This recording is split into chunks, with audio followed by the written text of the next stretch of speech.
I was just heading home after a long shift, one of those nights where you start doubting why you ever signed up for the force.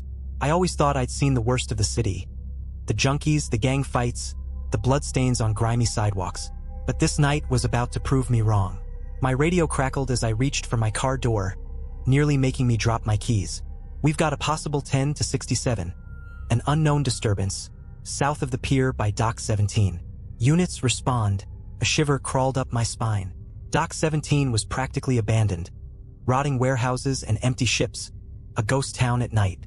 I could already feel the dread soaking into my bones, but I couldn't ignore the call. I sighed, put the cruiser in gear, and took off toward the dock. When I arrived, it was pitch black. The only light came from my headlights and the faint glow of the city in the distance. There wasn't a soul in sight. I grabbed my flashlight and stepped out, calling in that I'd arrived. As I swept my flashlight around, I noticed something unusual. Thick fog seemed to be drifting in from the water, blanketing the ground like a shroud. Each step felt heavier, like the fog was pulling me in deeper. That's when I noticed it. A figure standing about 50 feet away, half hidden in the mist. I called out, but he didn't move. The figure just stood there, swaying slightly. I approached slowly, hand on my gun. As I got closer, I realized he was in a police uniform, but his back was to me. "Sir, are you okay?" I called again. He didn't respond. I inched closer, and that's when I noticed something even more disturbing. His uniform was from an older time, like the 70s or 80s. The material, the patches, they all looked vintage. Before I could process it, he started walking, his steps echoing against the silent docks, heading toward one of the abandoned warehouses. Against every instinct, I followed. I couldn't let this go. I had to know what he was doing out here, who he was. As I reached the door of the warehouse, it creaked open on its own. The darkness inside was absolute, swallowing my flashlight's beam almost completely. But in the far corner, I saw him again, standing motionless. I took a step forward, and the wooden floor groaned under my weight. Suddenly, the man turned to face me. His face was hidden by shadows, but I could make out two bloodshot eyes staring back at me, unblinking. For a long moment, we just stood there, eyes locked. Then he smiled. It wasn't a normal smile. His mouth stretched impossibly wide, revealing rows of crooked, yellowed teeth. His eyes were glassy, lifeless. In that moment, a memory flashed in my mind, something I'd read in an old precinct file. Back in the 80s, a cop had disappeared on these very docks during a drug raid gone wrong. They'd never found his body, just his badge, washed up onshore weeks later. I took a step back, trying to steady my breathing. But the man, he started moving toward me. Not walking, but gliding, his feet hovering inches above the ground. My hand flew to my gun, but no matter how hard I tried, I couldn't pull it out of the holster. It was like I was paralyzed, trapped in his gaze. "Come join me," he rasped, his voice barely a whisper but somehow filling the entire warehouse. With a desperate burst of adrenaline, I broke free from the trance and stumbled backward. My feet pounded against the floor as I sprinted out of the warehouse, the man's laughter echoing behind me, growing louder and louder until it filled my head. I reached my cruiser, threw myself inside, and slammed the door. The laughter stopped. My hands were shaking, drenched in cold sweat. I took a few deep breaths, trying to calm down, trying to convince myself it was some kind of hallucination, a trick of the fog, anything that could make sense. But as I looked up, he was there, standing right in front of my headlights, his face inches from the glass, smiling that same horrid smile. His voice seeped into my head, as if it were coming from inside the car. "They never leave," he whispered. "Once you're here, you're mine."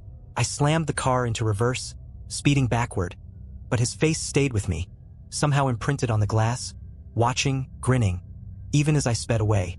It was only when I reached the highway that his image finally faded, leaving only a dark stain on the windshield, like a handprint smudged into the glass. To this day, I avoid Dock 17. I told my colleagues about that night, but no one believed me. But I couldn't let it go. For weeks, every time I closed my eyes, I saw his face staring back at me. Those bloodshot eyes, that unnatural grin. I'd wake up in a cold sweat, the taste of fear still bitter on my tongue.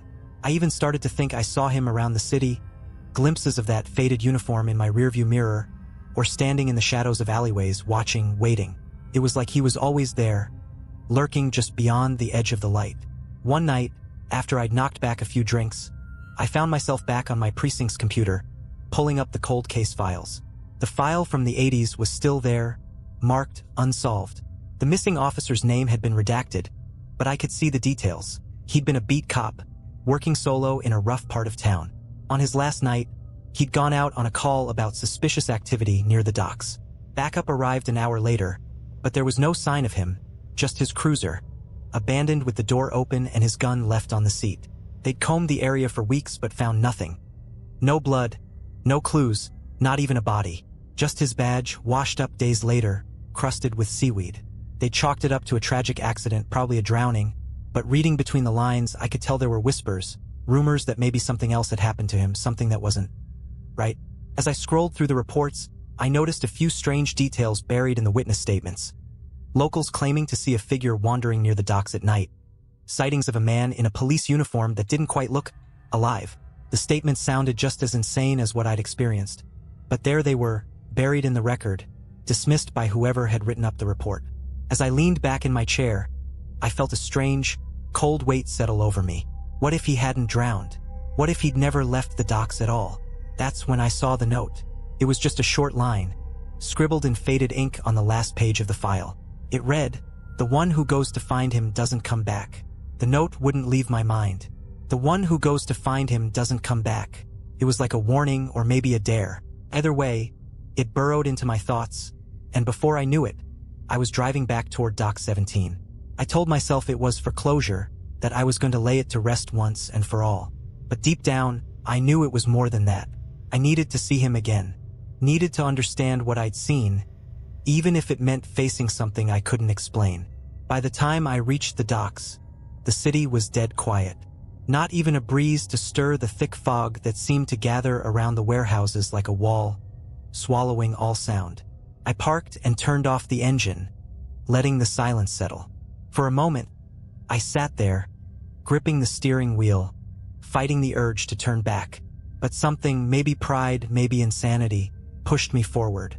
I grabbed my flashlight and stepped out, boots crunching on the gravel as I moved closer to the old warehouse. The fog was thicker here, so thick I could barely see a few feet in front of me.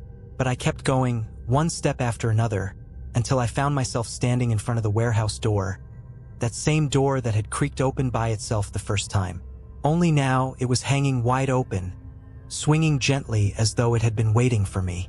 I swallowed hard and shined my flashlight inside. Darkness swallowed the beam almost instantly, like the walls themselves were hungry for light. I could see rows of old crates and broken machinery, shadows slumping in every corner, but no sign of him.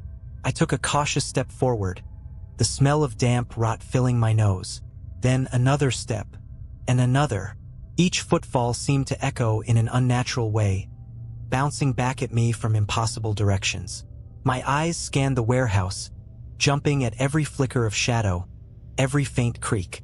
And then I saw him. He was standing in the exact same spot as before, back turned, head slightly cocked to one side, as though he'd never moved, never left. But this time I didn't call out. I just watched, feeling my heart slam against my ribs as I took in the details I'd missed the first time. The uniform he wore looked decayed, frayed at the edges, and his skin, what little I could see of it, was pallid, almost translucent, like he wasn't even real. But the worst part was his breathing.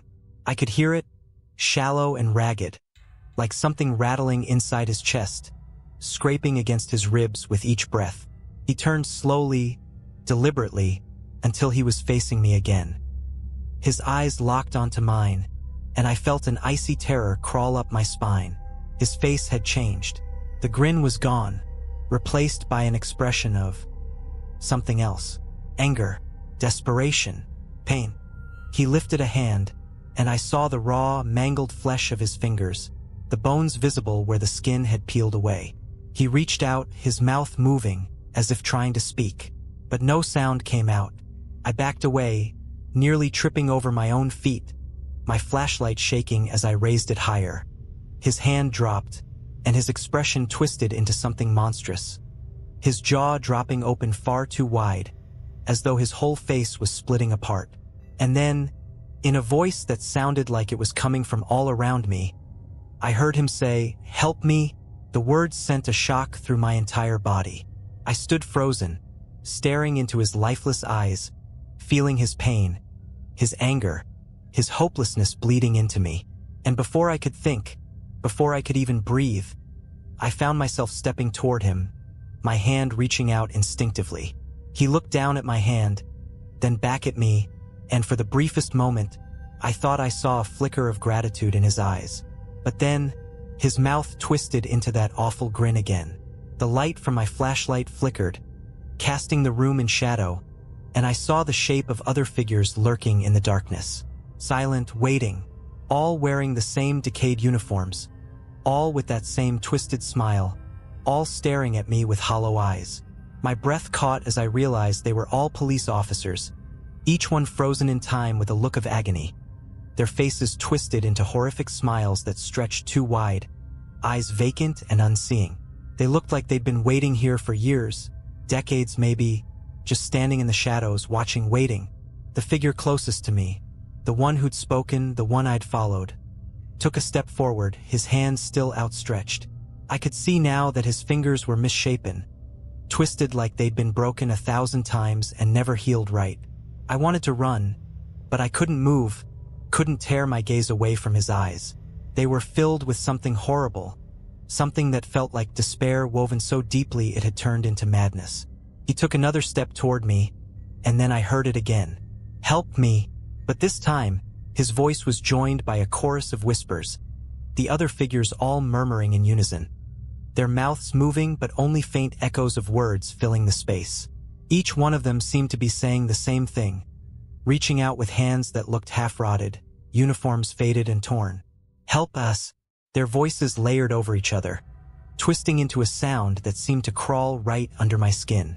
I stumbled backward, my flashlight barely casting enough light to see. But that was when I noticed something. Their eyes weren't empty. They were focused, locked onto me, filled with a hunger that made my stomach twist. These weren't just ghosts. They were trapped here, and somehow they thought I could get them out. The first figure took another step, his smile growing wider, his eyes narrowing as he studied me. I felt his gaze, intense and invasive, as if he were sifting through my memories, my fears, my weaknesses. I could feel his thoughts pressing into my mind, whispering in my own voice, telling me that I belonged here, that I'd never leave, that he would make sure of it. My back hit the cold, hard metal of a crate, and I realized I had nowhere left to go. The figures were closing in, their twisted grins stretching impossibly wide, the sound of their whispers growing louder until it was a deafening roar in my head. "Help us! Help us! Help us!" The figure in front of me leaned in, his face so close I could smell the damp, musty decay clinging to him.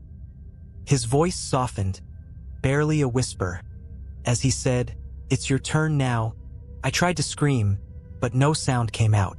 His hand moved toward my chest, fingers brushing against my uniform, and for a brief, horrifying moment, I felt his touch sink into me, cold and burning all at once. It was like he was reaching inside me, pulling something out, a piece of myself that I'd never get back. Just as his fingers began to close around my heart, I saw a flash of blue and red lights spilling through the warehouse windows, flooding the room with blinding color. The figures around me froze, their heads snapping toward the light. The whispers stopped, leaving a silence so thick I could barely breathe. I didn't wait. With every ounce of strength I had left, I tore myself away from his grasp and sprinted for the door. The figures didn't follow. They just stood there, watching, their expressions twisted with a strange mix of anger and longing. As I burst out of the warehouse and into the cold night air, I saw my cruiser parked just where I'd left it, the familiar flashing lights making my heart race with relief. I jumped into the car, hands shaking so hard I could barely start the engine. But as I drove away, speeding back toward the city, I made the mistake of looking in my rearview mirror. They were there, standing at the edge of the dock, their hollow eyes fixed on me, their twisted smiles visible even from a distance. And in the glow of my brake lights, I saw one of them lift a hand, waving me back, as if they knew I would come again, as if they knew I wouldn't be able to escape them forever. I haven't gone back to the docks since that night, but every so often, while I'm out on patrol, I'll catch a glimpse of something in my rearview mirror.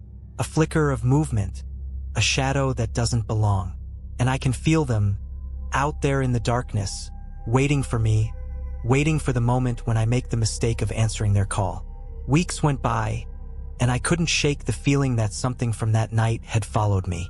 It was like a weight pressing down on me, a suffocating presence lurking just out of sight. Every night on patrol, I'd catch flickers of those twisted smiles in alleyways, shadows that seemed to shift when I wasn't looking. I started sleeping with the lights on, jumping at every sound, feeling that icy chill creep into my bones. Then, one night, everything escalated.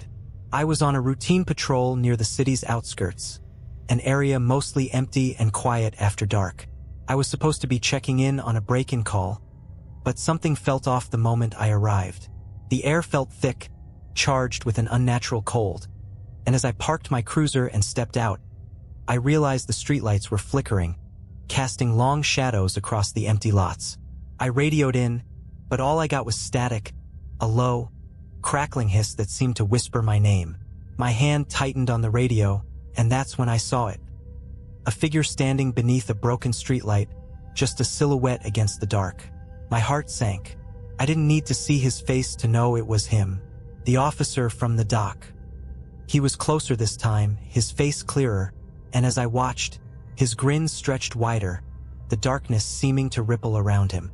He raised a hand, gesturing for me to come closer, as if inviting me into his world of shadows. Against my better judgment, I took a step forward, then another. It was like he had some hold over me, drawing me in. Every step felt heavier, like I was wading through thick, suffocating fog. And as I got closer, I realized he wasn't alone. Figures began to emerge from the darkness, each one a faded echo of an officer, their uniforms torn and decayed, their faces frozen in that same twisted, impossible grin. Their eyes were empty, yet they stared straight through me, their hollow gaze pinning me in place.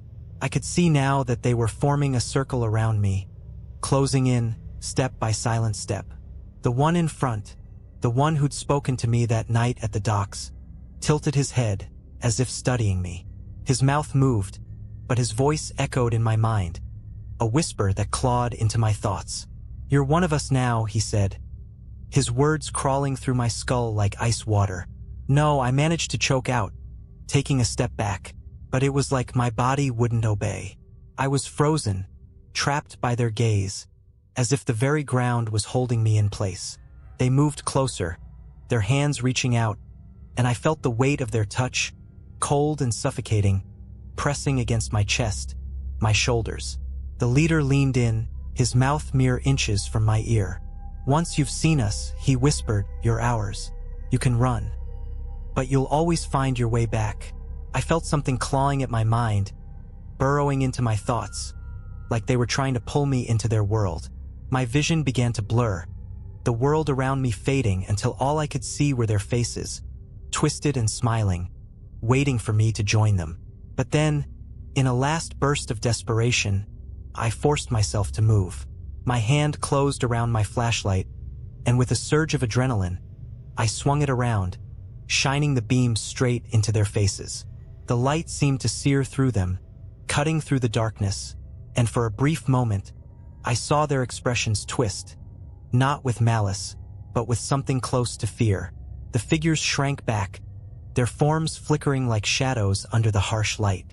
The leader's grin faded, replaced by a look of rage, and he let out a guttural scream that echoed through my mind, a sound that was more than human, more than alive. The others joined in, their voices a haunting wail that filled the night. I stumbled back, breaking free from their circle, and I ran. Ran faster than I'd ever run in my life, my breath coming in ragged gasps, the flashlight still clutched in my hand. I didn't look back, didn't dare to see if they were following. I just kept running, through empty streets and alleys, until I reached my cruiser. I threw myself inside, locking the doors and fumbling for the keys with shaking hands. As the engine roared to life, I peeled out of there, not stopping until I was miles away, the city lights finally fading in my rearview mirror. But even now, as I sit here, writing this, I can still feel their eyes on me, hear their whispers echoing in my head. They're out there waiting, watching, and every night, I know they're getting closer. I don't know how much longer I can keep running, how much longer I can keep the darkness at bay. But one thing is certain. Once you see them, once you feel their touch, there's no going back. They'll haunt you, follow you, until you're one of them. And one day, I know I'll find myself back at those docks, stepping into the shadows to join them for good. I knew that I couldn't keep living like this, caught between the world of the living and whatever those things were. They had latched onto me, pulling me closer to them every night, and I could feel it. The nightmares had gotten worse. I'd wake up with the sheets soaked, the sound of those whispering voices still rattling in my head. And it wasn't just at night anymore. I'd catch glimpses of them in reflections, shadows in the glass of my squad car, staring back at me from the depths of mirrors in dark hallways. They were everywhere, waiting for me to slip up. It finally pushed me over the edge one night when I was filling out paperwork at the station. I was the last one there, working under the flickering fluorescent lights, the silence pressing in around me. I was barely focusing, lost in my own thoughts, when I heard a faint tap from the hallway outside my office. I froze, holding my breath, listening. Tap, tap, tap. The sound was slow, deliberate, getting closer with each step. I glanced at the clock. It was past 3 a.m. Nobody else should have been in the building. I called out, but my voice sounded small, weak, swallowed by the darkness creeping in from the hallway. The footsteps stopped just outside my door. My heart pounded in my chest as I stared, half expecting someone to burst in. But the silence stretched on. Then, just as I thought I'd imagined it, a shadow appeared in the thin strip of glass on the door. It was him, the officer from the docks, staring in at me with those hollow, bloodshot eyes. His face was pressed up against the glass, his expression blank, lifeless. I couldn't breathe, couldn't think. The air grew thick, and I was paralyzed, just staring into those dead, empty eyes. Then he started smiling, slowly, his lips curled up, stretching wider and wider until it was more like a grimace, teeth bared in a mockery of human expression. His hand pressed against the glass, and I could see the rotted, decayed flesh of his fingers, the dark veins snaking up his arm. I forced myself to stand, every muscle screaming with fear, and backed away from the door. He didn't move, just kept watching, his grin widening, fingers tapping a slow rhythm on the glass. And then, as if he sensed my terror, he mouthed 2 words, "Join us." The lights in the station flickered and went out, plunging the room into darkness. My heart stopped. I stumbled backward, fumbling for my flashlight, and when I flicked it on, the beam cut through the dark, bouncing off the walls. But when I pointed it back at the door, he was gone. The glass was empty, just my own terrified reflection staring back at me. I didn't wait. I grabbed my keys and bolted out of the office, heart racing, barely able to keep the flashlight steady. As I ran down the hallway, I could feel them behind me, shadows slipping out of the walls, figures watching me from the corners of my vision, always just out of reach. I burst out of the station, gasping for air, the cold night hitting me like a slap. But I didn't stop. I ran to my car, threw myself inside, and took off, driving aimlessly through the empty streets, trying to put as much distance as possible between me and whatever was haunting me. After that night, I didn't go back to the station. I called in, made excuses, tried to stay away from anything that reminded me of them. But it didn't help. They were always there, in my mirrors, my windows, my dreams. And no matter how far I drove, how many lights I left on, I couldn't escape them. It was then that I realized what they wanted. They didn't just want to haunt me. They wanted to replace me, to drag me into their world and make me one of them. A ghost, a hollow echo, doomed to wander the empty streets, forever watching and waiting for the next unlucky soul. Now, as I write this, I know my time is running out. I can feel them getting closer, their whispers louder, clawing at the edges of my mind. I don't know how much longer I can resist. Maybe this is how it ends.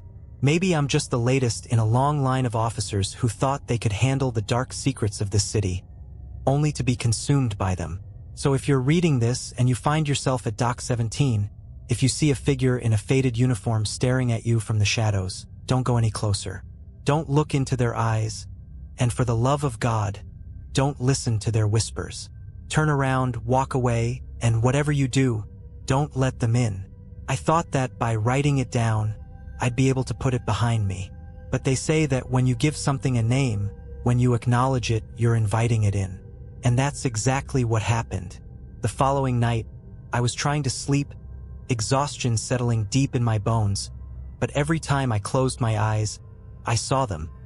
Those twisted smiles, the hollow eyes watching me from the darkness. I finally drifted off, but it wasn't a restful sleep. It was the kind of sleep where you're half aware, caught between dreams and waking, knowing something's wrong but unable to move. And then I heard it, the tapping. It was faint at first, like a gentle knock, but it grew louder, more insistent, until it was echoing through my skull. Tap, tap, tap. My eyes snapped open, heart pounding, and I realized with a jolt that it wasn't in my head. It was coming from the window. I sat up, slowly, every instinct screaming at me not to look. But something deeper, something dark and twisted inside me, compelled me to turn.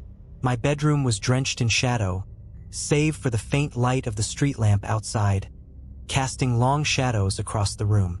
And there, silhouetted against the window, was a figure. It was him, the officer.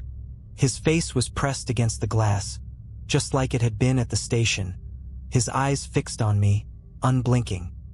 His smile stretched impossibly wide, lips splitting and peeling back to reveal yellowed teeth, and his fingers tapped against the glass in that same rhythmic pattern. Tap, tap, tap. I tried to scream, but no sound came out. My body was frozen, locked in place by his gaze, and all I could do was watch as he slowly lifted a hand, pressing it flat against the window, his grin widening. Behind him, in the shadows beyond the glass, I saw movement. Other figures half-formed, their eyes gleaming with that same unholy hunger. They were all watching me, waiting, like wolves circling their prey. "Come with us," he whispered, his voice slithering into my mind, filling every corner, every thought. "You're one of us now." I felt something cold seep into my chest, like icy fingers wrapping around my heart, pulling me toward him. My vision blurred, the room spinning, and I realized with a sickening dread that I was slipping away, my thoughts unraveling, memories fading. I could see flashes of my life, moments with friends, with family, laughing, living, and each one felt more distant, like they belonged to someone else. I struggled, fought against the pull, forcing myself to remember who I was. But his voice was there, drowning out my own, whispering promises of eternal peace, of a place where I wouldn't have to fight anymore, a place where I could rest forever. I don't know how I managed it, but somehow I tore my gaze away from him, breaking the trance. I stumbled out of bed, grabbing my phone, my hands shaking as I dialed the only person I could think of who might believe me, my old partner, Jackson. He was off the force now, retired after a nasty accident, but he'd seen things. He knew the kind of darkness that lurked in this city. The phone rang once, twice, and then his groggy voice answered. "Hello? Jackson," I whispered, barely able to get the words out. "They're here. They're trying to take me." There was a pause, and then his voice came back, sharp and awake. "Where are you? Are you safe?" "I don't know," I choked out, glancing back at the window. The officer was still there, watching, his face pressed so close that it looked like he could melt through the glass at any moment. "I don't know how much longer I can hold them off." "Listen to me," Jackson said, his voice steady, grounding. "Get out of the house. Don't look at them, don't listen. Go somewhere bright, somewhere they can't follow." I nodded, barely registering his words as I stumbled to the door, grabbing my keys and flashlight. My hands were trembling so badly that it took me 3 tries to unlock the door, but finally, I was outside, gulping down the cold night air. I got into my car, locking the doors, and took off down the street, driving with no destination in mind, just trying to put distance between me and whatever was haunting me. I drove until I reached the outskirts of town, where the city lights faded and the road stretched into darkness. I was alone, nothing but the quiet hum of the engine and the faint glow of the dashboard to keep me grounded. I thought I'd escaped, that maybe I'd outrun them. But then, as I glanced in the rearview mirror, I saw them. Figures, dozens of them, standing in the middle of the road, illuminated by my taillights. They were all police officers, their uniforms faded and torn, their faces locked in that same unnatural smile. They watched me, unmoving, their eyes gleaming in the dark, and I realized with a cold, sinking dread that no matter how far I drove, no matter how fast I ran, I couldn't escape them. Because they weren't just in the docks or the station or my house. They were in me. I felt it then, the cold, creeping sensation spreading through my veins, freezing me from the inside out. I knew what it meant, knew what I'd become. And as I sat there, staring into the faces of the dead, I finally understood the truth. I wasn't running from them. I was joining them. With a final, shuddering breath, I turned off the engine and stepped out of the car, walking toward the figures, my own face splitting into a wide, unnatural smile. And as I joined their ranks, I felt a strange peace settle over me, a quiet acceptance. Because in the end, we're all just shadows, waiting to be seen. I took that first step toward the figures, feeling an eerie calm settle over me. The fear, the desperation, even the memories, they all started to fade, replaced by a hollow kind of peace. My mind was no longer my own.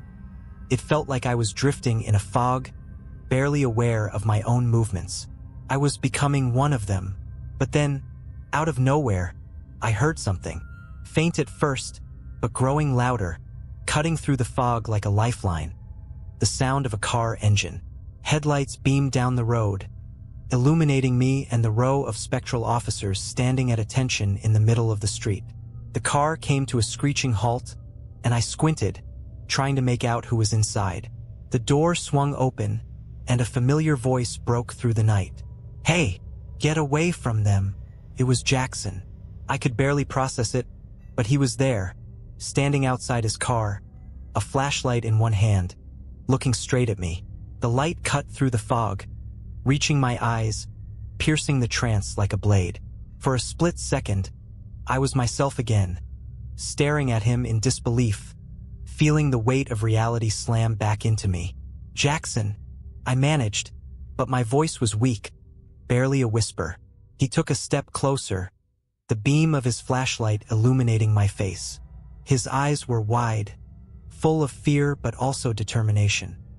"You don't have to do this. You're still here, I can see it. Don't let them take you." The figures behind me began to stir, their hollow eyes turning toward Jackson, expressions twisting into a look of raw, animalistic fury. Their smiles faded, replaced by something dark, something hungry. One of them stepped forward, reaching a withered hand toward him, fingers curling like claws. "Get out of here," I croaked, finding my voice. "They'll take you too." Jackson shook his head, defiant. "Not tonight. I didn't come here to lose you." With that, he reached into his coat and pulled out something I hadn't expected. A handful of road flares. He struck one, the bright, searing red flame casting a harsh light over the road, illuminating every shadow, every twisted face. The figures recoiled, their eyes narrowing against the sudden brightness, hissing like wild animals, their shapes flickering in and out of focus. Jackson threw the flare onto the ground between us, the red light cutting a line between me and the dead. The figures shrank back, their forms wavering, as though the light was burning them. For a moment, they seemed almost afraid, their hollow eyes darting between the flare and Jackson.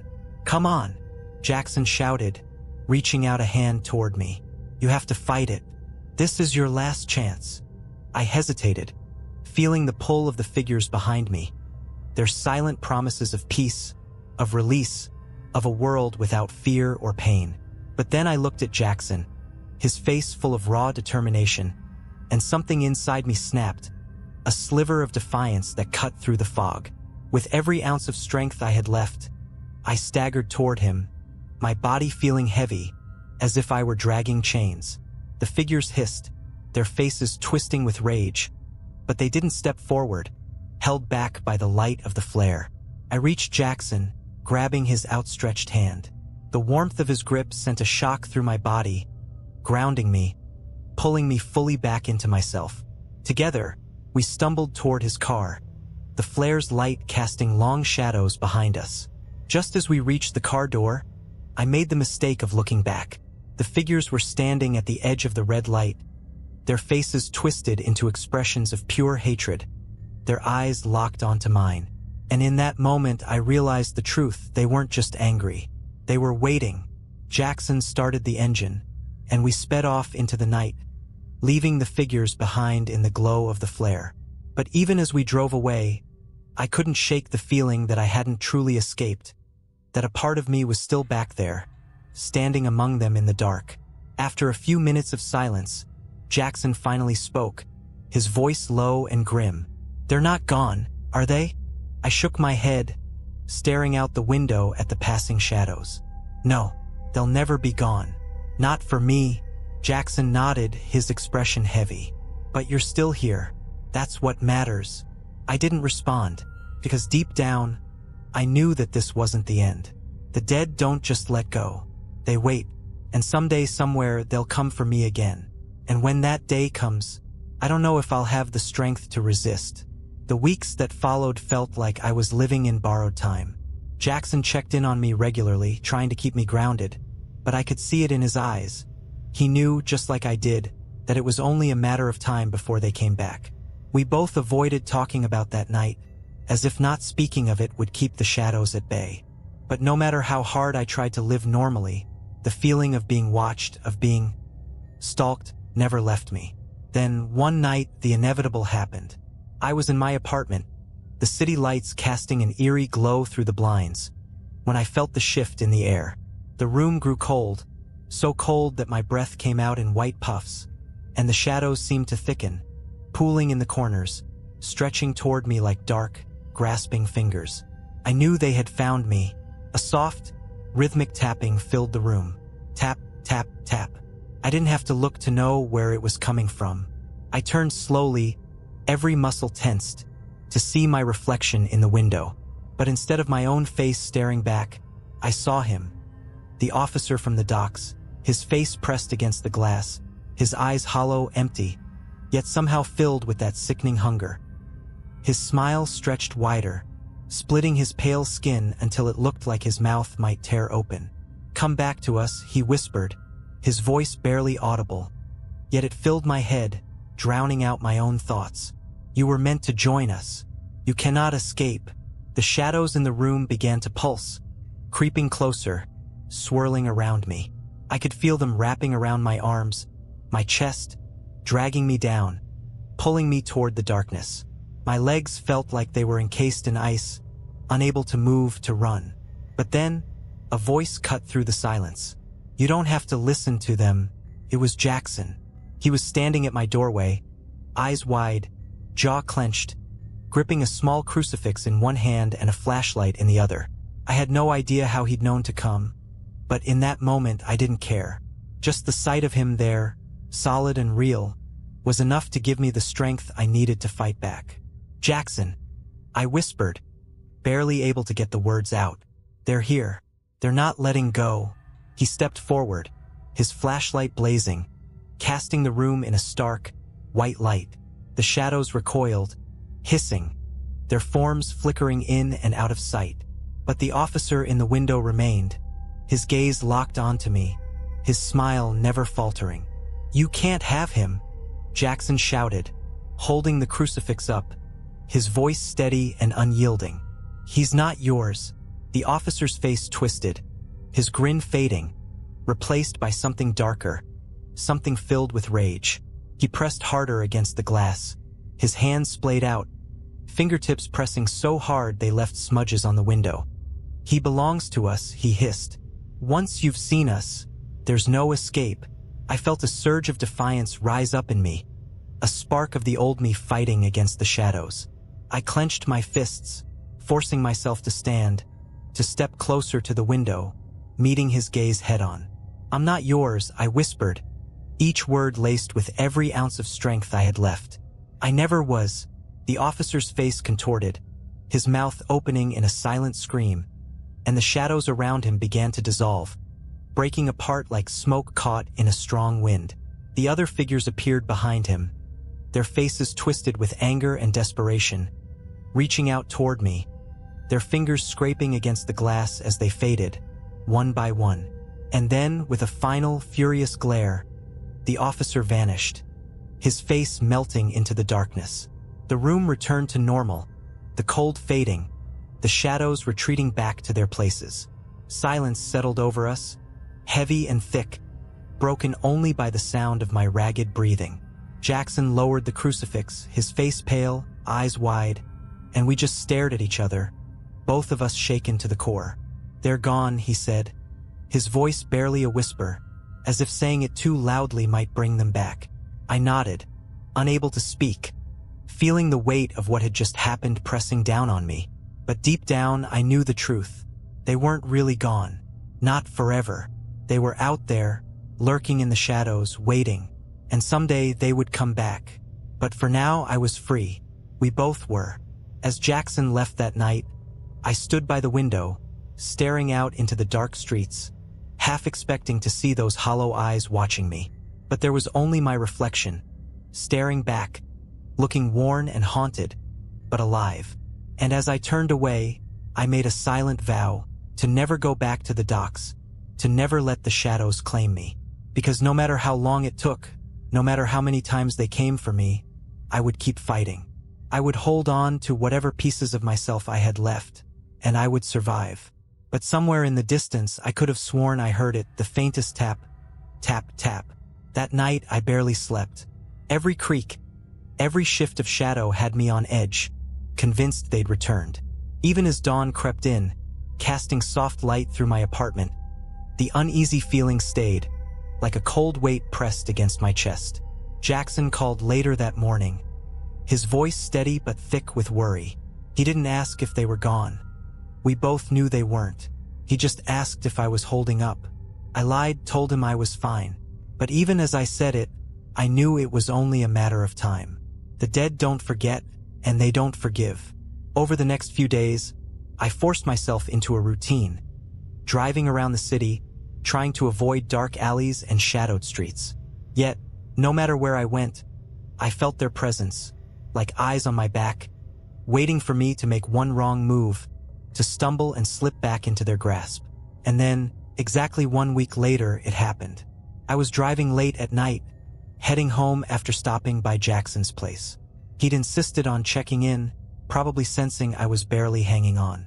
The streets were empty, quiet, with nothing